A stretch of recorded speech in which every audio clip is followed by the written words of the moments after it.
If you collect physical media, you're automatically hot. Sorry, I don't make the rules. Hi, hello, I'm Kathy, and watching movies is one of my many, many hobbies. I also make video essays about costume design or media analysis of random things that interest me. So there's been an influx of videos talking about the importance of physical media, and I wanted to contribute to the conversation by showcasing my collection. Because if you're like me, you're nosy and want to see what other people own. That being said, if you filmed your own collection video, feel free to drop it in the comments below. My movie collection isn't huge. I only started seriously collecting about like a year or so ago. I'm also dealing with limited space because I'm living in an apartment. So I'm extremely picky about what I decide to purchase. There are also several DVDs that I've held on to for sentimental reasons. A decent chunk of my collection is still at my childhood home. For example, I won't be showing off my hand-me-down Star Wars VHSs or my Legally Blonde DVD that I watched over and over again. I'll likely film an updated video once I gather my whole collection, so subscribe if you want to see that. To make things more organized, I'm going to be breaking my collection down into 4 categories: DVDs from my youth, Criterion, non-Criterions, and box sets. The 2005 Pride and Prejudice. This movie is in my Letterboxd top 4. Joe Wright directed the perfect comfort movie. It has everything: gorgeous score, lighthearted drama, hilarious scenes, and yearning. Lots and lots of yearning. I'm always grateful for good film adaptations of books because it's what led me to read Jane Austen's novel, which I adore. Lilo and Stitch. I rewatched this recently and I still cry to this day. This was a time when the DVDs had really good bonus features. Like, there's so much on here, like music videos, deleted scenes, an alien experiment game, which is wild. But yeah, I love this movie, and don't pay attention to how dirty it is because it has gone through so much with me. Atonement, another one of my favorite movies. Thank you so much, Joe Wright. It's devastatingly beautiful, and that one take Dunkirk shot is so powerful. Keira Knightley and James McAvoy are the dream team here. Costumes are great. Every still looks like a damn painting. If there ever was a movie that defined the where my lore started trend, it will be this one. The Matrix Revisited. Does anyone remember when GameStop would sell used movies? Well, I'm pretty sure that's where I got this one. And I remember the cashier dude saying to me, "You know this isn't the Matrix movie, right? Like, it's like a documentary behind the scenes kind of thing." And I'm like, "Yes, honey, I know." I have the whole trilogy and Animatrix somewhere in my childhood home. I should really go back and reunite them with this. The other Boleyn girl. Love period dramas. Love Natalie Portman. To be honest, I don't know why this is in my collection because I don't love it that much, but I'm guessing it's because of Natalie Portman. Sherlock Holmes. I remember the trailer of this having extra footage that wasn't shown in the movie, and I was just like so pissed off about that. Corpse Bride. I'm starting a petition for us as a society to make more stop motion animation films. Please and thank you. Underworld, Rise of the Lycans. I own the entire Underworld series, so I don't know why I only have this one. But also a fun fact, I seem to have bought this from Blockbuster for $14.99, apparently. Like, even the inside has the Blockbuster logo on the case. A relic of the past. Do not judge me.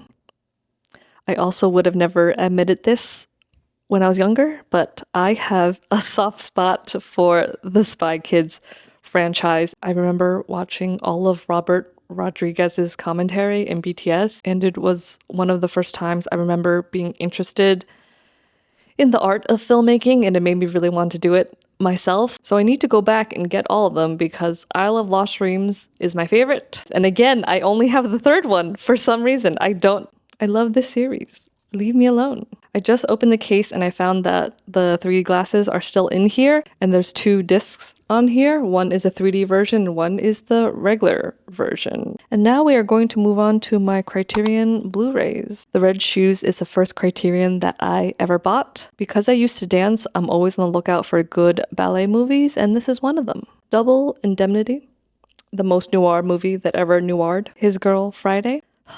I love this movie so freaking much. I hope you're a fast reader because you'll need to be if you watch this with subtitles on. And if not, you better be a fast listener. The Last Emperor. This is my mom's favorite movie.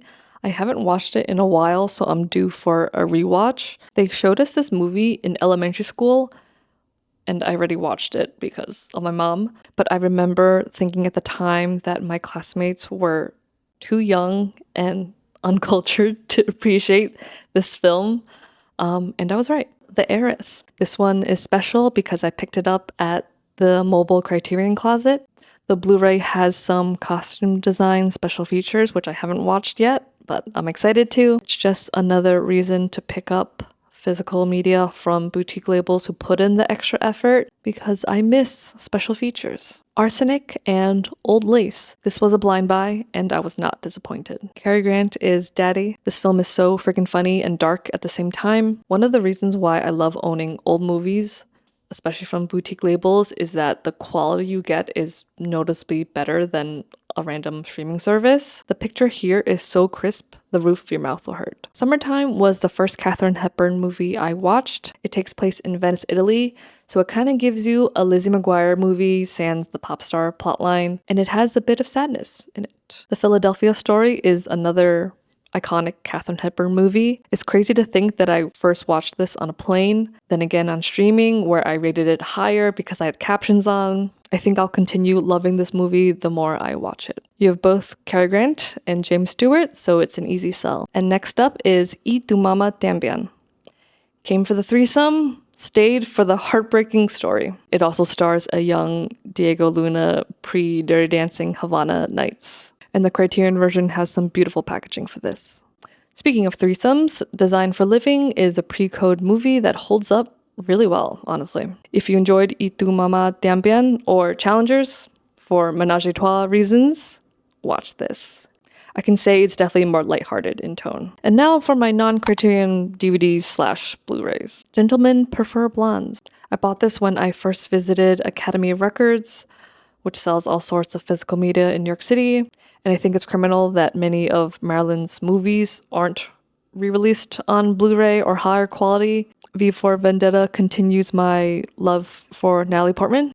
I also tended to gravitate towards movies that were based on graphic novels. And next up is Inception. After I left the theater, I couldn't stop thinking about this movie for weeks. So when it came on to DVD, I knew I had to have it. This is also the hottest Joseph Gordon-Levitt has looked in film, like ever, in my opinion. How to Marry a Millionaire. Another fun movie. Lauren Bacall is gorgeous in this, and I'm realizing I need to include more of her films in my collection. I'm always in the mood for love.